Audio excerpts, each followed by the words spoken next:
สายละสายปันกายสายเหล็กไหลลิงทิศเนินสัญญาสายนะสายปันกายสายเหล็กไหลลิงทิศเนินสัญญาสายนะสายปันกายสายเหล็กไหลลิงทิศเนินสัญญาสายนะสายปันกายสายเหล็กไหลลิงทิศเนินสัญญาสายนะสายปันกายสายเหล็กไหลลิงทิศเนินสัญญาสายนามัทนะนะทามนะทะนะมนะมะนะสนะทินะทินะสายนะสายปันกายสายเหล็กไหลลิงทิศเนินสัญญาสายนามะธนะองค์พระธรรมนำมาติดตั้งยังกายพุทธเจ้าในเวลานี้มาด้วยนามองค์พระทิทักษิณสายมิ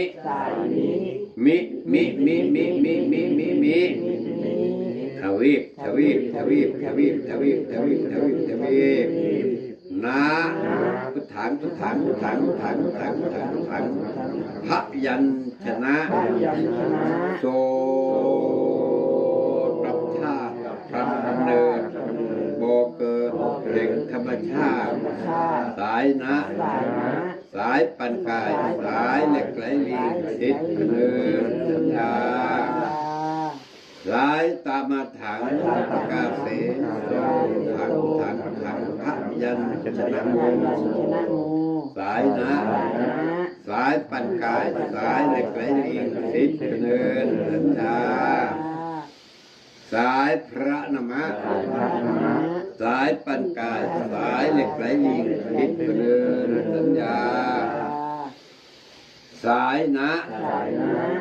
สายปันกายสายเหล็กไหลลิงทิศเนินสัญญาวางเหล็กจานไว้วันนี้มาในการด้วยองค์พระธรรมมาด้วยนามองค์พระทิทักษิณจึงตั้งองค์มิตรยอดศีลยอดพระธรรมยอดพระไตรปิฎกยกกระทู้ธรรมมาจาก7 ตำนาน7 คัมภีร์7 ตบท7 ตะพูดจึงตั้งองค์มิตรเป็นยอดศีลยอดพระธรรมมิวนหัว8 รอบแล้วก็วนทวีปอีก8 ตนณธรรมธาตุหนู1พุทธัง9ขึ้นเป็นพยัญชนะหมุนโตกลับหลังอีก19 โวนนี้และองค์พระธรรมสำเร็จได้มาตั้งให้กับสังขารในวันนี้เพื่อการพิจารณาเหตุผลอยู่ที่ตนของตนว่ายอดศีลนี่อยู่ที่ตรงสมองและปัญญาเกิดขึ้นเป็นศิลปะศิลธรรมเกิดกับมนุษย์ที่มีมนุษย์เกิดมาต้องใช้สมองและใช้ปัญญาอันที่จะรู้ว่าศิลปะศิลธรรมเกิดขึ้นในตนของตนการประพฤติปฏิบัติตนให้รู้จากองค์พระธรรมสำเร็จที่ดังกล่าวนี้ตั้งแต่วันนี้และบัดนี้เป็นต้นไปเถิดตามสายสัญญานะสาธุพระกเทศไปทั่วมีแต่สักพีติโยวิวัตกว่าไปว่าหายก็ดำกับยะถาวดีวหาปุราเปรตกับคนว่าหาปุรังปุเรปุกระต่ายบุกไปทำบ้านต่างแต่ไม่มีองค์ผักไม่มีองค์ธรรมไม่มีแต่อันนี้สำคัญที่สุดมีทองเท่าลูกฝักมีทองเท่าหัวให้วิ่งวนไปหาองค์พระองค์ธรรมหากุศลไปหาอะไรไม่ได้หาเห็นไปแล้วมันจะมีไหมถ้าพอตนไม่ตั้งให้พวกเรานี่เราก็ไม่รู้ซ้ำเพราะฉะนั้นพุทธศาสนาวางไว้แต่บาลีส่วนมันก็แซวพุทธศาสนาไม่ตั้งองค์พระธรรมไม่ได้เพราะเป็นองค์4ไม่ใช่องค์5นี่เดี๋ยวองค์นี่เดี๋ยวเป็นต้นมรมครูลำลึกขึ้นมาได้เหมือนบุญของท่านมาพอทพูนมาจากแต่ปุเรนชาติไม่ใช่มาปัจจุบันวิชาตินี่นะพอทพูนก็มาจากแต่ปุเรนชาติพ่อก็มาจากแต่ปุเรนชาติคือกัน เพราะฉะนั้นบารมีที่หวันมาขอกุศลมาถึงวันนั้นนี่ ถึงวันอะไรบ้านเมืองที่ถล่มทลายอยู่นี่ที่ผ่านมาประเทศอะไรพม่าน่ะน้ำก็มาท่วมสึนามิประเทศก็จะเกิดอีกน้ำก็จะมาท่วมอีกมันมีแต่ที่ล้างผลาญกันหมดเลยนี่ทั้งน้ำทั้งลมทั้งไฟทั้งดินทั้งทุกสิ่งทุกอย่างเขาจะล้างผลาญกันล้างฐานโดยไม่รู้ตัวแล้วสารพิษที่จะขึ้นมาจากแผ่นดินนี่สารพิษอะไรไม่รู้อย่างวัดที่ก็แม่นอากาศจะเป็นพิษป่วยกันถ้าหากเป็นพิษขึ้นมาปุ๊บเราไม่สร้างกุศลไว้ตอนนี้เราตายไปเปล่านะเราสร้างกุศลเพื่อจะไปในศาสนาเท่านั้นเองตายไปก็เรามีสัญญาณน้ำไปในศาสนาได้ไม่ใช่พอบอกจังถัดมาดูดาวลุงที่ดาวลุงเป็นปราสาทราชวังอยู่บนทำไมยังเป็นยังก็บารมีพระตนท่านไปแต่งเอาไว้เขาท่านไม่เปลี่ยนดาวลุงท่านก็ไปอยู่ปราสาทราชวังดาวลุงเลยทีท่านจะไปลงชัยเวทก็มนุษย์นี้ท่านรับท่านลางท่านสางบารมีจนกระทั่งว่าท่านลูกเวรลูกกรรมจนไปอยู่ปราสาทดาวลุงนี่แหละเขาบอกว่าดาวดึงหันษาดาวว่าดึงมาจากดาวลุงดึงมาจากดาวลุงดาวดึงหันษากับดาวลุงเด้นั่นแหละไปดูตอนเช้าก็พาแจกไปดูเด้อเป็นปราสาทราชวังอย่างสวยเลยจักรวาลเลยดาวลุงเรานี่นะถ้าอยากจะดูดาวประจำเมืองอยู่ทางแต่เขาเรียกว่าดาวประจำเมืองอันนี้มันดาวลุงขึ้นตอนจะลุกแจ้งไงเรานั่นแหละพอไปยืนดูวานก่อนนี่เลยบอกพัดไปดูด้วยรู้ว่ามันจะเป็นเรื่องพอคิดไปพอเห็นไหมไปก็ให้ผัดรู้มันก็เป็นนี่ไม่มีใครสังเกตตัวพิธพรนี่เลยเป็นสังเกตที่นี่มาถามดูว่าพระต้นท่านอยู่ต้นไหนแต่รูปมันอยู่ก็ทุกคนแล้วอยู่ทุกบ้านก็ว่าได้รูปพระพุทธเจ้าก็อยู่ทุกบ้านทุกเรือนรูปพระต้นก็มีคนเอาไปกราบไหว้บูชาไม่ผิดเอาไปกราบไปไหว้บูชาแล้วลึกถึงพระคุณแต่ท่านตายไปแล้วท่านไปอยู่ไหนก็อยู่ตะลางท่านตรงนี้น่ะไปหาลางไปกราบไหว้บูชาก็ไม่ผิดไปหาพระต้นไปกราบลาแต่จะได้องค์พระธรรมในวิหารนั่นก็ได้อยู่แต่จะสายหนักสายปันกายสายเล็กไปลิงทิพย์เป็นสัญญาเขาก็เรียกให้รู้แต่จะไม่รู้เท่าทันองค์พระธรรมเท่านั้นมีตู้พระไตรปิฎกไปวางไว้อยู่บนนั่นปิดไว้อยู่นั่นแหละ500 ชาติก็ไม่มีใครอ่านในฟัง10 ชาติก็ไม่มีใครอ่านในฟังหรอกตู้พระไตรปิฎกองค์พระธรรมน่ะมันไม่มีใครอ่านออกใครจะไปอ่านออกอยู่ว่านาโสเท่านั้นเองที่จะมาเหนือกว่านั้นอะไรกว่านั้นมีไหมไม่มีใครรู้เนี่ยที่พอเจอไปยกตัวว่าพอตนสนอะไรอย่างนั้นไปว่าเขาว่าพออุปโลกเกิดขึ้นเขาว่าพออุปโลกมีคนว่าพอหลายคนโอ้ตักเตือนอุปโลกแต่ตอนพระต้นทัดสอนเอาไว้นั่นไม่มีใครรู้ไม่มีใครตามไปเห็นไม่มีใครตามไปดูที่ทัดไปสอนอยู่เจ้าหอ10 ปี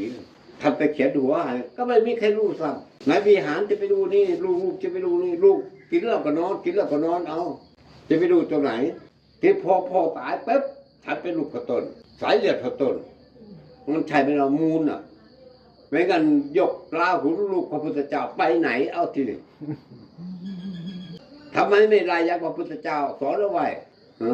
ราหุลนั่นน่ะนั่นแหละคนเรานั่นน่ะมันคิดต่างๆทัดเป็นเลือดพระทัดเป็นสายเลือดพระต้นก็นี่ก็เป็นสายเลือดปู่ย่าตายายพ่อแม่มาแต่มันได้เมื่อพ่อมันแม่ไหมหรือพาเราไปเกี่ยวกับพอตะเลเสือตัวเจ้าของวันนี้ไม่ได้นอนตรงนั้น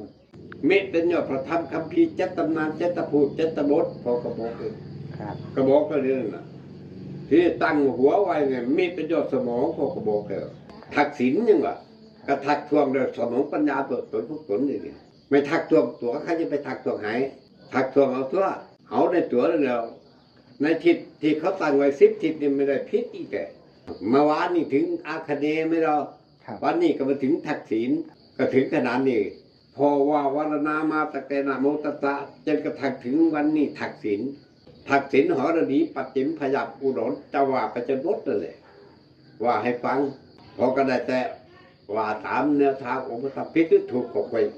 อยช่วยกันพิจารณาเอาดิเพราะว่าพิษเสือบอกว่ามีเรื่องเสือก็นี่นะเนื้อผัดว่าไงเสือมันดีไม่มีพิษหรอกเสือมันให้มันดีนะเพราะว่าแค่พูดทวนมานิดหน่อยก็เสือมันดีมันสวยอีกกว่านั้นก็ได้อย่างองค์พระธรรมมันมีอยู่เพราะฉะนั้นจะพูดในพระธรรม ลำมนาบทขึ้นมา80,000 ทีพระประสาทขันธ์มันหน่อยไป เป็นล้านเนี่ยที่นี่ใช่ไหมล่ะพอเขียนไว้นั่นน่ะเป็นล้านองค์นู่นล้านจะเอามาตัวไหนกอไก่ให้ได้ล้านหนึ่งก็ได้ขอไข่อีกล้านหนึ่งก็ได้กอไก่ขอไข่ขอขวดขอไว้พยัญชนะ44พยัญชนะนี่มันกี่โคตรเราถึงมันกี่ล้านเราตีความหมายออกมากระเสือใครก็ตีความหมายพวกตัวเลยมันจะไงกอไก่ขอไข่ขอขวดขอควยขอคนขอระฆังงงแต่ของอังกฤษเขามี46 ตัวของอังกฤษของฝรั่งของอเมริกา26 A B C F E J K 26 ตัวของไทย44ยังไม่พอของอังกฤษของอเมริกาสลักเขาอยู่ในตัวสลักเขาแยกออกแค่5 ตัวอะไรของเราเนี่ยสลัก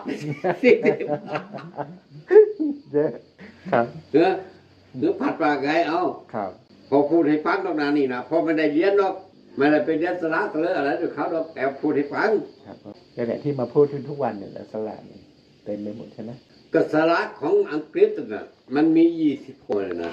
ครับมันอยู่ทุกคนคมโคตรนี่เป็นล้านนะ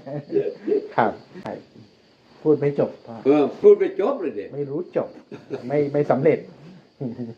ใครจะไปพูดจบใครก็เรียนไม่จบไม่จบนะผัดก็อันไหนที่มันจะเสริมอันไหนที่จะเสริมมันตัวสวยโบธราให้ด้วยช่วยเสริมปัจจัยพอด้วยเสริมไปเถอะไม่พิษแล้วก็เสริมไปตรงไหนมันพอเขียนตกบ้างเขียนไม่เต็มสระเขาเบิ่งพอกระโบกอย่างบอกผัด